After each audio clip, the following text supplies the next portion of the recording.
las buenas noches para todos. Qué rico, qué bueno saludarlos otra vez. Qué bueno que estemos aquí otra vez como en familia.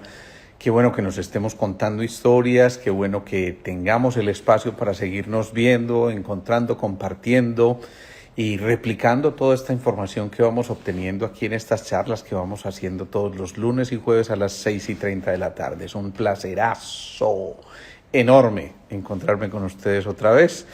El saludo para todos ustedes, Leti Alda, Angélica Yaislo, Jair Vergara, Carlos González, el compadre Angie Castaño, Claudia IM, a Marjorie, Claudia.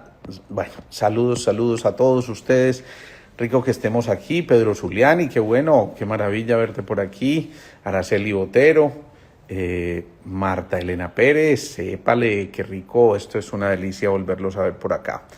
Bueno, hemos venido conversando de muchos temas últimamente, hicimos unas series sobre los 5 elementos, hicimos unos movimientos sobre los arquetipos también anteriormente y sobre los chakras mucho más antes que esto. Y todo esto nos va llevando a que vayamos encontrándonos con todo el manejo de nuestras emociones. Las emociones son, como le hemos dicho, emotion, energía en movimiento. Esas mismas emociones que se empiezan a mover cuando ya se van llegando las 6:30 de la tarde y uno está metido en un trancón antes de hacer el envío.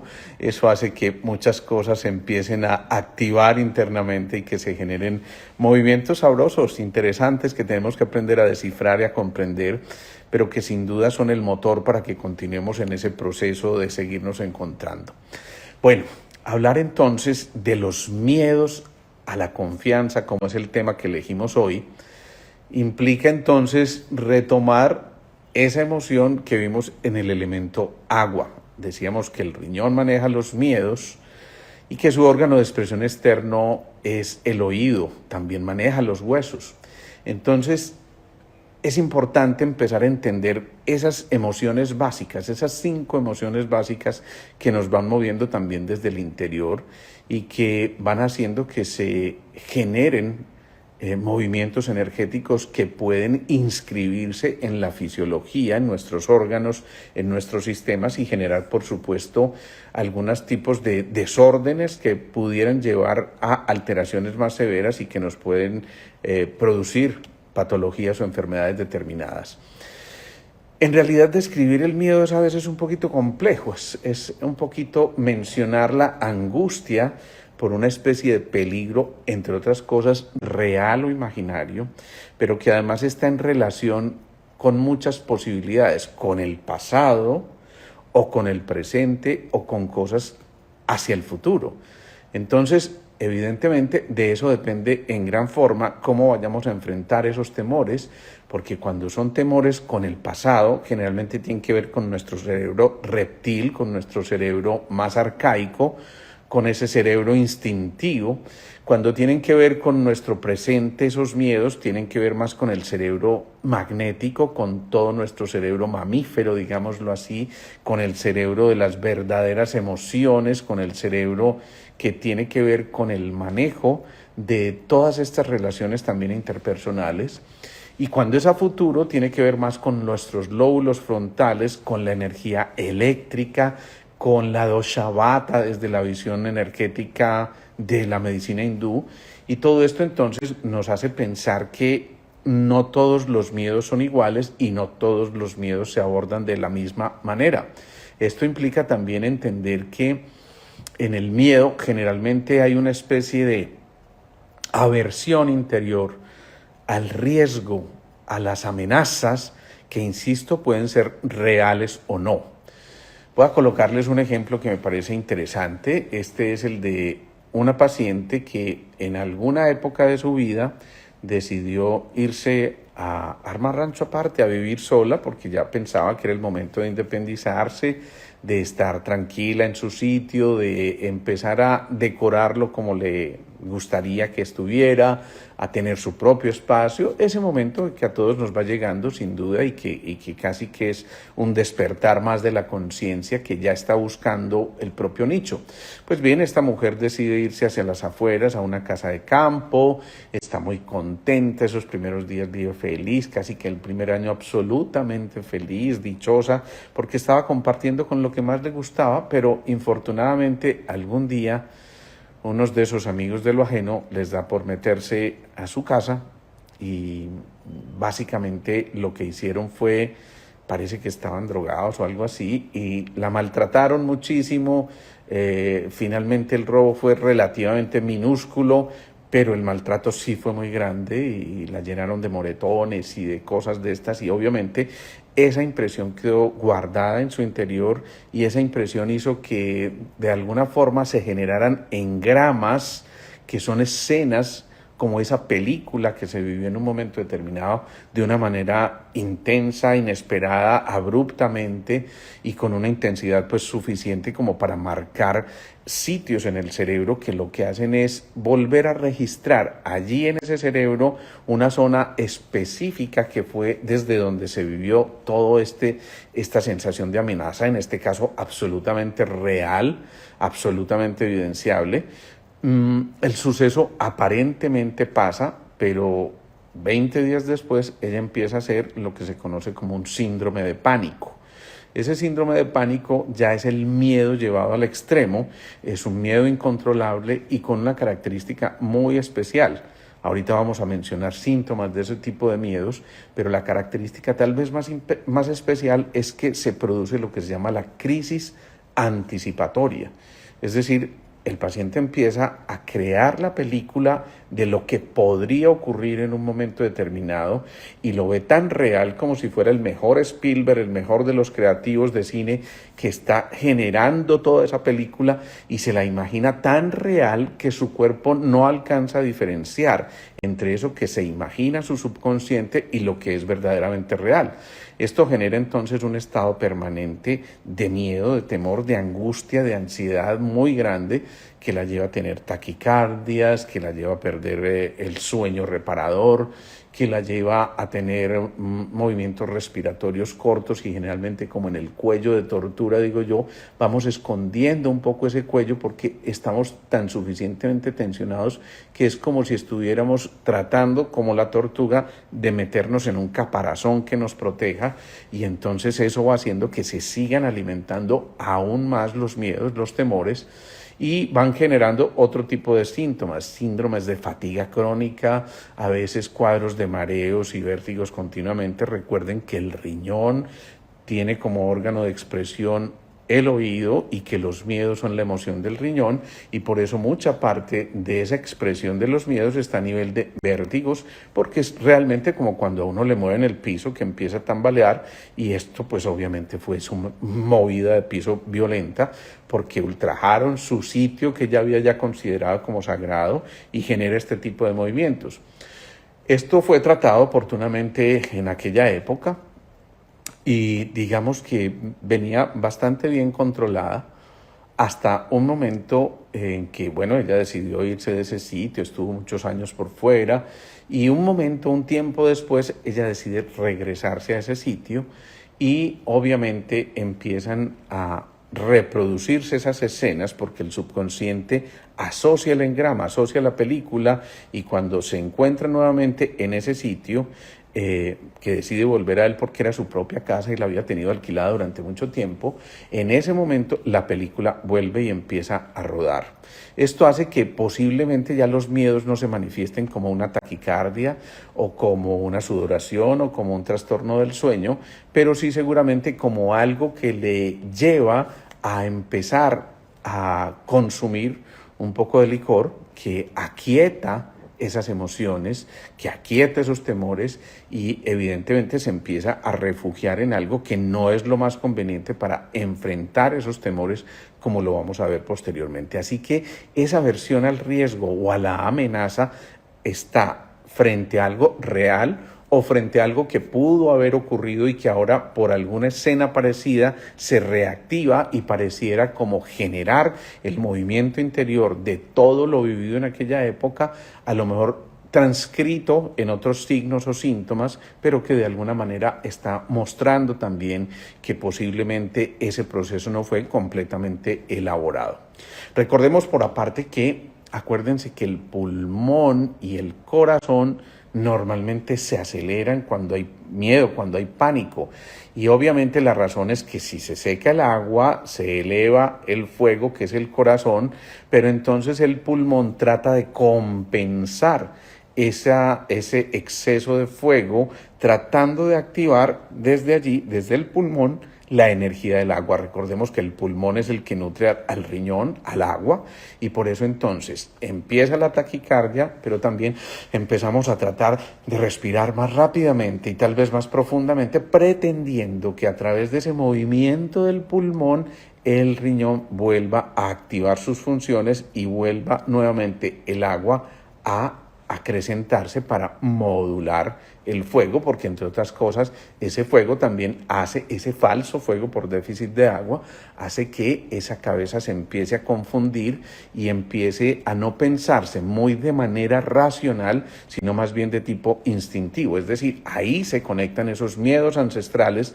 frente a la amenaza, y esos miedos ancestrales tienen que ver con el cerebro reptil, que utiliza dos estrategias: o ataca o huye, o muchas veces inclusive una tercera reacción, paraliza.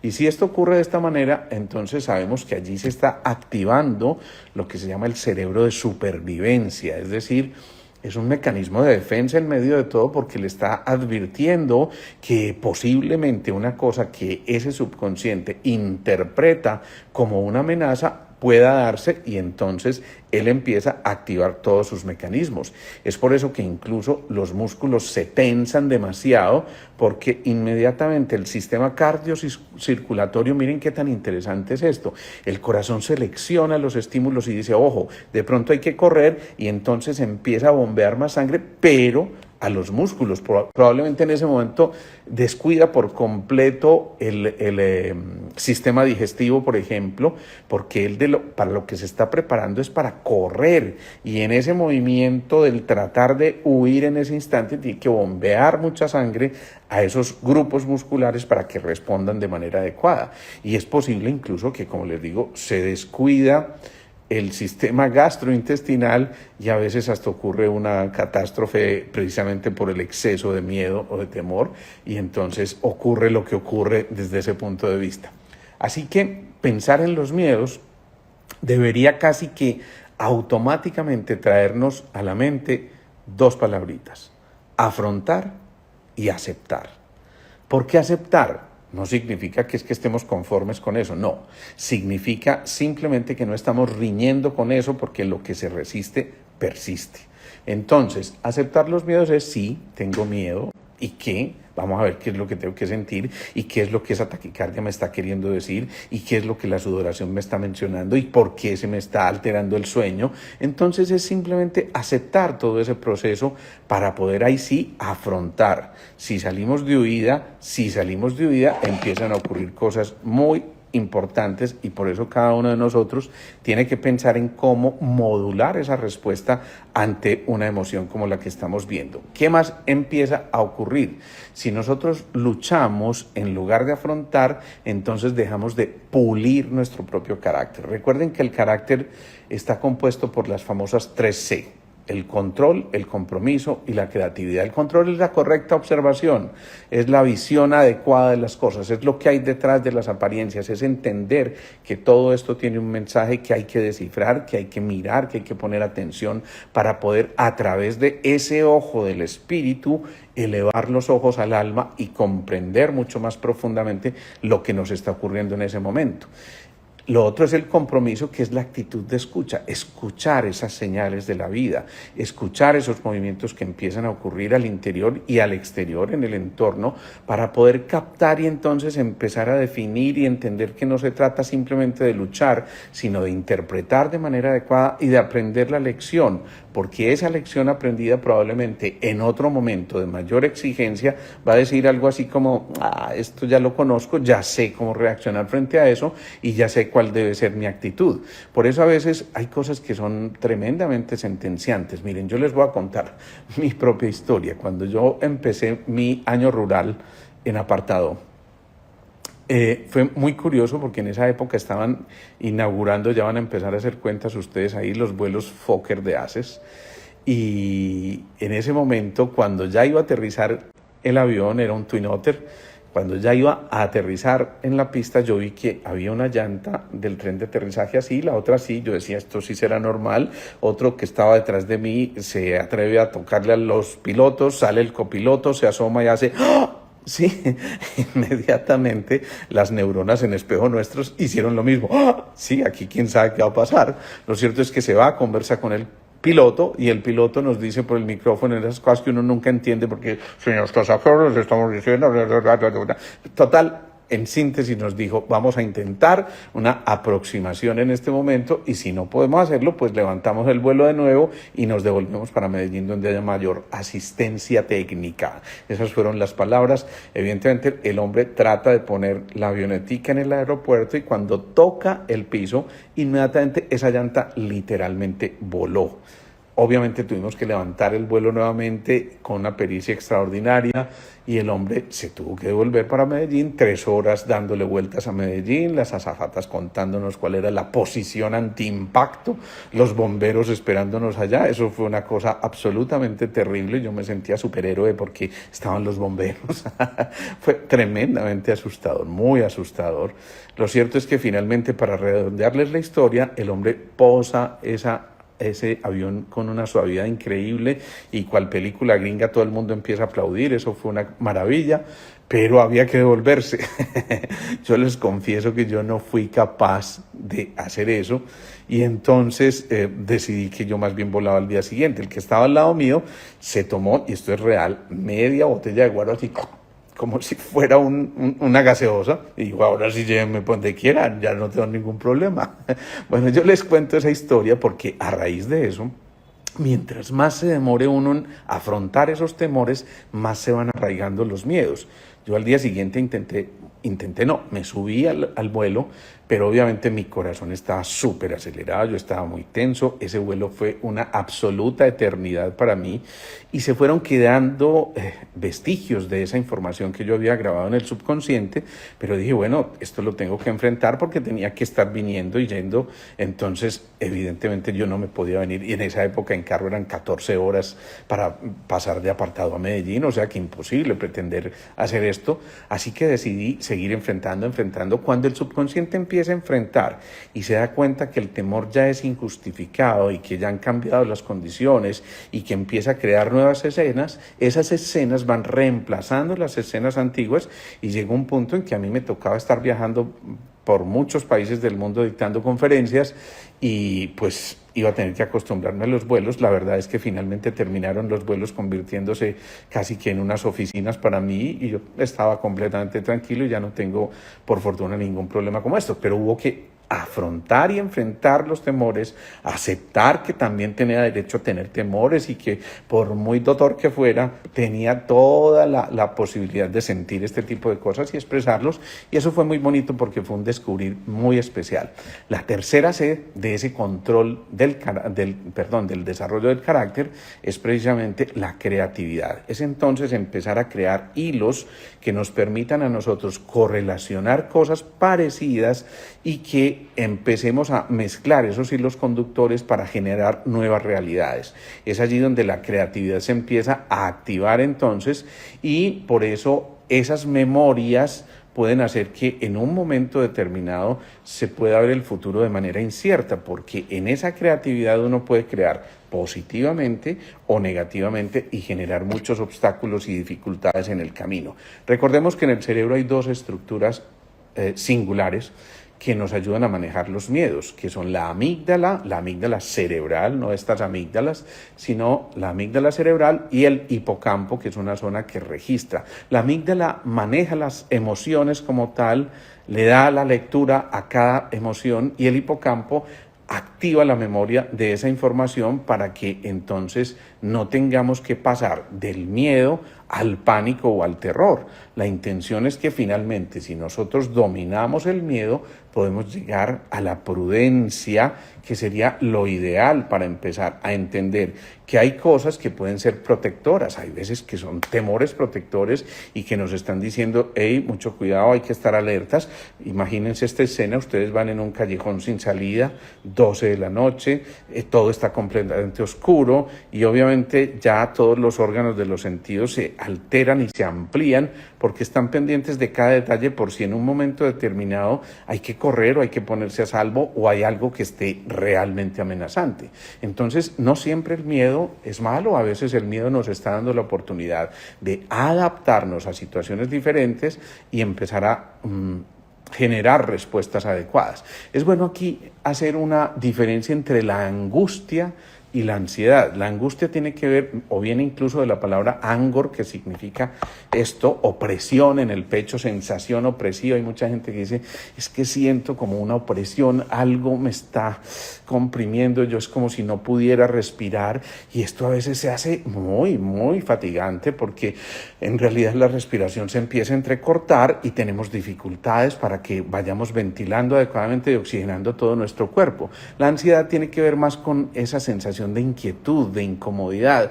Hay algo como que me avisa que algo puede estar ocurriendo y hay esa duda interior que está metiéndonos en este proceso.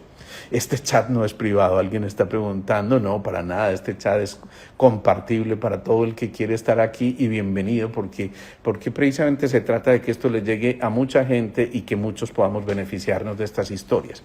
Entonces, cuando se pasa a este extremo del temor ya llevado al pánico, pueden empezar situaciones o síntomas como las cefaleas, es decir, los dolores de cabeza, las taquicardias, la sensación de rigidez, la opresión en el pecho, la sudoración, los trastornos del sueño, trastornos de tipo gastrointestinal, es decir, las expresiones físicas del miedo pueden llegar a ser demasiado amplias. Y entonces existe un mecanismo de adaptación que puede ser una respuesta de beneficio, insisto, frente a una determinada situación. Recordemos una cosa. Cuando dejamos de respirar adecuadamente, esa respiración está permitiendo que el riñón se active en sus funciones y cuando dejamos de hacerlo de manera adecuada, entonces no se nutre el agua, se empieza a exacerbar ese fuego y entonces nos recalentamos y eso es lo que nos lleva precisamente al pánico. Y en ese pánico muchas veces se pierde la conexión de ese riñón con la séptima glandulita o el séptimo centro, que es la pineal o epífisis, y por eso puede haber una sensación de desconexión entre el primer centro, el centro del riñón y la suprarrenal, y esa glándula que puede llevar a una sensación también de desarraigo, de pérdida del territorio, de inseguridad. Eso, desde el punto de vista físico, puede llegar inclusive a inscribirse como una osteoporosis, como una falta de calcio en los huesos. Recordemos que el riñón maneja los huesos y mucho cuidado con esto porque cuando se nos mueve el piso, cuando perdemos el territorio, cuando perdemos la seguridad y la confianza, por eso es allá hacia lo que tratamos de llegar, hacia ese equilibrio perfecto entre el agua y el fuego que permitan desarrollar la confianza o la fianza en el corazón. Cuando esto se pierde el polo a tierra, el anclaje, la seguridad y entonces la manifestación puede ser inclusive, como les digo, una osteoporosis. Al principio puede empezar con una osteopenia, es decir, una falta de calcio en los huesos, pero que cuando ya llega a un extremo muy grande se pasa a una osteoporosis que puede ya correr con el riesgo incluso de fracturas sencillas o fáciles de los huesos y que pueden alterar por completo, pues obviamente todo el funcionamiento. Decíamos entonces, la amígdala maneja las emociones básicas. Dentro de ellas no solamente el miedo, sino también el afecto. Pero entonces, si estamos en una acción de huida, o de parálisis, obviamente esto va a hacer que se activen algunas sustancias en el cerebro. Y existe una de ellas muy importante que se llama la hormona antidiurética o la vasopresina. Estamos hablando de lo mismo cuando decimos estos términos. La vasopresina es la misma hormona antidiurética, casi que el nombre lo dice, antidiuresis, antiorina. Esa hormona antidiurética es la que nos permite retener la orina por un tiempo determinado, pero si está la emoción del miedo, se bloquea la producción de esa vasopresina, de esa hormona antidiurética, y por eso hay gente que literalmente, sobre todo algunos niños, cuando tienen mucho miedo, se orinan del miedo porque empiezan a alterar ese tipo de funciones. Es algo parecido a lo que ocurre como con el alcohol, ¿no? Cuando alguien toma mucho licor, esa hormona antidiurética deja de producirse, entonces tiene que orinar mucho, y entonces obviamente ese orinar mucho le lleva a tener más sed y entonces a consumir otro poquito más, y fuera de eso, si en el sitio donde está tomando le ponen algo saladito, que muy queridos ellos, pero obviamente ese salado arrastra más agua, orinas más sed, más consumes. Esto es bien interesante porque la fisiología incluso se expresa a nivel de los negocios, y esto es de lo que se aprovechan muchos bares. Ustedes ven que casi nunca les ponen algo dulce cuando están tomándose algún licor, siempre les ponen algo salado, pero es precisamente para eso, para que tengan que orinar un poco más, y obviamente esto genera más sed y ahí debe haber mucho más consumo, más cervecita, más guaro, más de todo lo demás. En cambio, el afecto, recuerden, el temor lo maneja esa vasopresina o esa hormona antidiurética, pero el amor, el afecto, lo maneja la oxitocina, y entonces allí entendemos por qué hay básicamente dos emociones de las que se derivan todas las demás. Esas dos emociones son el temor y el amor, y entonces cuando se bloquean los lóbulos frontales, entonces se pierde ese control y hay una tensión al peligro, pero una atención puesta en algo que no se logra ponderar bien, no se logra magnificar o no se logra dosificar de manera adecuada, y entonces viene la taquicardia, la hipertensión, se sube la presión en ese momento. Esto lleva a que nos asustemos aún más y empieza un mecanismo de retroalimentación que no es lo más adecuado, porque entonces incrementa todos estos signos o síntomas. Entonces, lo primero para afrontar esos temores y llegar a la confianza, primero, pensar en lugar de reaccionar, tratar de activar nuestro cerebro frontal, nuestra corteza, y no nuestro cerebro reptil, que es el que, insisto, nos produce una reacción en vez de una acción. Cuando pensamos, cuando modulamos nuestra respuesta, entonces empezamos a tener la capacidad de controlar esos grandes temores. Por eso quien alimenta mucho su autoestima generalmente empieza también a controlar esto, y esa autoestima tiene que ver con la modulación de este tipo de respuestas. Segundo paso, aceptar esos miedos, ya lo dijimos, no resistirse, ese es un paso fundamental. Tercer paso, no juzgar, esto me está ocurriendo o le está ocurriendo porque esto y esto y esto, y entonces empezamos a emitir prejuicios, juicios antes de tiempo, que alteran todo el buen funcionamiento de nuestro cuerpo. Y por último, la confianza, que no es otra cosa que la entrega, es dejar de exigir, es simplemente reconocernos deliciosamente vulnerables, como yo digo. Y hay muchos temores, hay miedo al rechazo, hay miedo a la oscuridad, hay miedo a las alturas, hay miedo al compañero o a la compañera, y esto puede empezar a, por supuesto, a producir muchos cambios, insisto, en nuestra fisiología. Tal vez los miedos más antiguos son los miedos a las alturas y el miedo a la muerte, por supuesto, y por eso le tememos mucho a la oscuridad, porque la oscuridad de alguna manera refleja la muerte como tal en el simbolismo, y a las alturas también. Fíjense, hay un reflejo muy especial que se conserva durante mucho tiempo. Si ustedes ponen un niño gateador, de esos de 6, 7 meses, y lo ponen, digamos, entre una mesa y otra, colocan un vidrio transparente que le permita a él ver la profundidad, es muy posible que el niño gatee hasta donde empieza el vidrio y apenas ve la profundidad se detiene. Y eso es un reflejo arcaico, es un reflejo ancestral que vamos guardando, y por eso desde ahí empiezan muchos de los temores a las alturas. Pero a veces hay temores que son condicionados incluso desde el vientre mismo, desde que inclusive hubo una relación de pareja en los que los dos estaban temerosos, ¿qué tal que vayamos a quedar en embarazo? Y resultó que sí. Entonces eso se inscribe en ese bebé que fue procreado en unas condiciones posiblemente no las más adecuadas, pero si además de eso durante el embarazo se están alimentando temores como puede ser que no me vaya a pasar nada, puede ser que esto vaya a salir bien, puede ser que, y empiezan los temores que no vaya a tener ninguna malformación, el miedo a que tal cosa, todos esos miedos van alimentando y ese bebé va alimentándose también de esos patrones frecuenciales que van posiblemente a generar un niño un poco más inseguro, un poco menos polo a tierra, un poco desconociendo su territorio y su territorialidad, es decir, su capacidad de decir, aquí está el guerrero que vino a ocupar este espacio, aquí está el que viene a reclamar esta misión que debe cumplir. Entonces, por eso tenemos que empezar a entrenar a esa loca de la casa, generando informaciones muy apropiadas para desde muy tempranamente tratar de afrontar esos temores. Cuando identifiquen en los niños esa inseguridad, esos temores, hay muchas maneras muy sutiles de irles ayudando a través de esencias florales.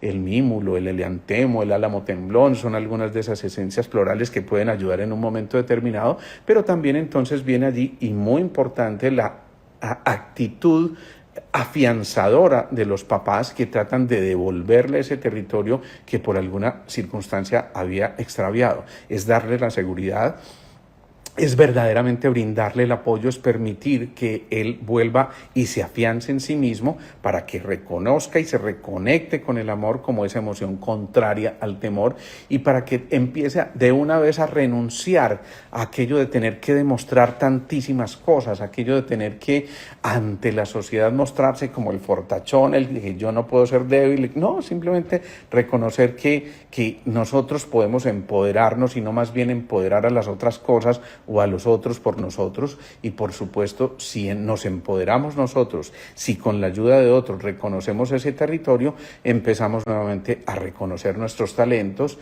y a no anticiparnos a cosas que simplemente están en las posibilidades de nuestra mente.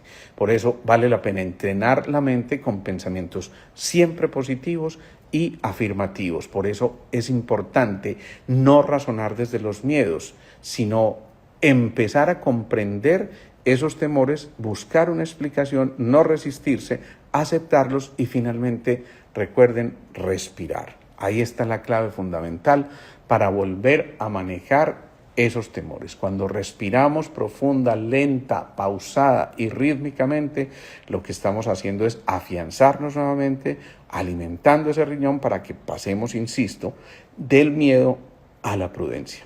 Bueno, vamos terminando por hoy. Vamos a hacer la meditación de hoy. Nos llevamos las manos al corazón y a partir de este momento, precisamente, empezamos a respirar profundo. A respirar profundo. Y en la medida en que vamos respirando profunda, lenta, rítmica y pausadamente, nos vamos haciendo conscientes de que estamos incrementando precisamente esa energía del riñón que maneja los miedos, que fue el tema que nos ocupó. Y en la medida en que vamos visualizando esa respiración y haciéndola de manera, insisto, rítmica y pausada, a nuestro propio ritmo, de esa manera vamos afianzándonos nuevamente, nos vamos reconociendo, vamos siendo conscientes de que el miedo es apenas una herramienta que nos puede generar la confianza si la convertimos en prudencia. Respiramos lenta y profundamente. Y ahora acunamos en nuestro corazón la palabra confianza. Y llevemos esa palabra confianza, esa fianza en el corazón, a aquello que por alguna circunstancia en este momento nos esté generando temor. Una decisión que tengamos que tomar, un negocio que vamos a hacer, algo que tenemos que controlar y contar, posiblemente algo en nuestra relación de pareja, a lo mejor algo que tenga que ver con un temor a nivel de nuestro cuerpo físico, a lo mejor también algo que tenga que ver con un temor a descontrolarnos ante las emociones, a perder el control, o a lo mejor al futuro, o a lo mejor a que se descubra un pasado. Entonces llevamos esa palabra confianza a aquello que está alterando nuestra tranquilidad. Y visualizamos como si esa palabra, ese pensamiento semilla, fuera diluyendo poco a poco ese motivo que nos dificulta caminar hacia adelante con optimismo, con entusiasmo, con la seguridad de un amanecer, con la esperanza de esos tiempos diferentes y con las ganas de seguir descubriendo en el día a día la experiencia de la vida. Respiramos profundamente y pronunciamos mental o verbalmente la palabra confianza. Confianza.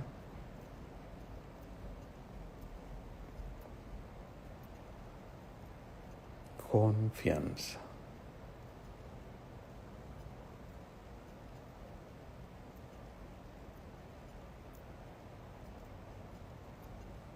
La misma que nos lleva a no aplazar más las decisiones que tenemos que tomar, la misma que nos lleva a no procrastinar, la misma que nos lleva a salir en búsqueda del guerrero que habita en nuestro interior,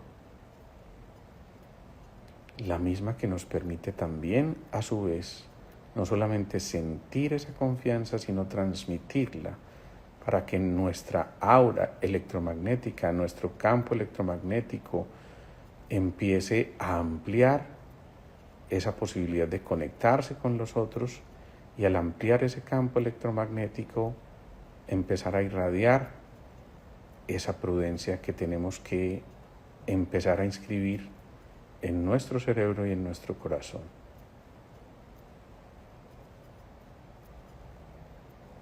Respiramos lenta y profundamente.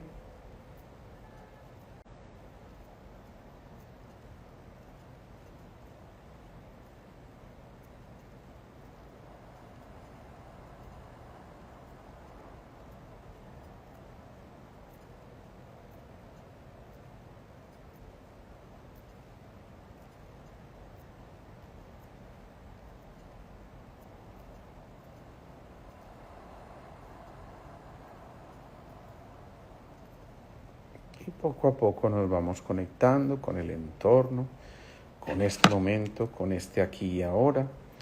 Y aprovechamos para saludar, ¿no? Que yo sepa no se frizó la pantalla. Gerson, un abrazo. Ralfaro, Alicia, maravillosa sabiduría para ser coherente. Hay que cuestionar los pensamientos y no identificarnos con ellos, nos dice Paula Andrea Londoño. Libro recomendado, Amar lo que es, de Brian Cathy, qué bueno, gracias por esa recomendación. Claudia Echeverri, un saludo. Nata Orrego, wow, definitivamente, tantísimo tiempo sin verte por aquí. Miriam Susana, Angisica, Andrea Alejandra, tiempos, qué bueno. Hay que, qué temazo por estos tiempos. Eso es lo que nos estabas diciendo. Bueno, ¿de qué manera trabajar la loca de la casa ante esos pensamientos negativos? Recuerden, el primer movimiento, Clemen, es respiración profunda.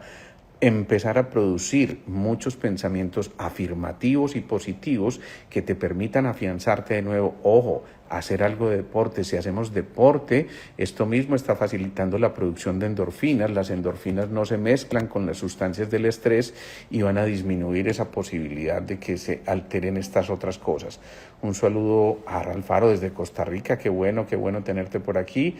A Arte Mariat, a Marta Penagos, a Xiomi, a Paula Andrea Correa. Doctor, ¿cómo se controla el miedo en esos momentos de pánico? Recuerden, la primera palabra que les tiene que llegar en un momento de pánico, siempre, antes de pensar en medicinas, en médicos, en psiquiatras, en bioenergéticos, en sintergéticos, en todo lo que sea, piensen en respiración. Y de hecho hay un truco muy importante, se los voy a enseñar. Cuando tengan una taquicardia incontrolable, ustedes sienten que ese corazón se les va a salir en ese momento y que ya se van a ir al piso y que todas esas cosas, lo primero, tomen aire profundamente y antes de exhalar, compriman esta zona del plexo solar, de la boca del estómago, sin soltar el aire, comprimen fuertemente y unos 5 segundos después, y repiten esto varias veces, comprimen y luego exhalan Y de esa manera van a empezar a darse cuenta que eso se conoce como una maniobra de valsalva positiva. Lo que hace es que inmediatamente empiezan a frenar esa taquicardia. Sandra López, un abrazo para ti. Angisica me dice, todo me sale a mí. Bueno, es que es bonito porque de verdad todas estas historias son las de todos nosotros. Ninguno es más o menos que el otro. Simplemente tenemos derecho a expresar todas esas emociones y sensaciones. Gracias por todo lo que nos enseña, nos dice el paraíso de las aves. Qué rico para mí que estés aquí con nosotros. Definitivamente estoy muy contento por eso. Butterfly, hello, nos dice por aquí. Tomás y 238, Carito, Elisa Vázquez, Blau 70, y bueno, yo no sé cuántos números hay allí, pero bueno, un saludo también muy especial para ti. Carlos Mario Tobón, amigazo. Malena Tabosi, Dios mío, hacía rato no te veía por aquí, qué bueno. Me encanta realmente volver a sentir que estás por ahí presente. Malena nos acompaña desde Argentina y qué rico, un abrazo para ti, para toda esa gente maravillosa de Argentina. Diana Beut, un abrazote gigante, espero que todo vaya marchando bien. Lucepín, Oscar, Cartagena, qué bueno. Hortensia, Paola Lozanía, Aleja Pinzón, Botero, Luces Lu, Bedoya, Luz Estela. Bueno, a todos un abrazo gigante. Recuerden, no me canso de repetirles esto. Hoy me lo hacía recordar un paciente en la consulta. Me encanta cuando siempre al final dice, recuerden que eso queda ahí montado en el Instagram TV, queda guardado también en el canal de YouTube, y la idea es que esto sea para compartirlo, para que le llegue a mucha gente. Así que nada de privado esto es para que compartamos y podamos beneficiarnos mutuamente. Chao, chao, nos vemos el próximo lunes a pesar de ser festivo. Chao, chao.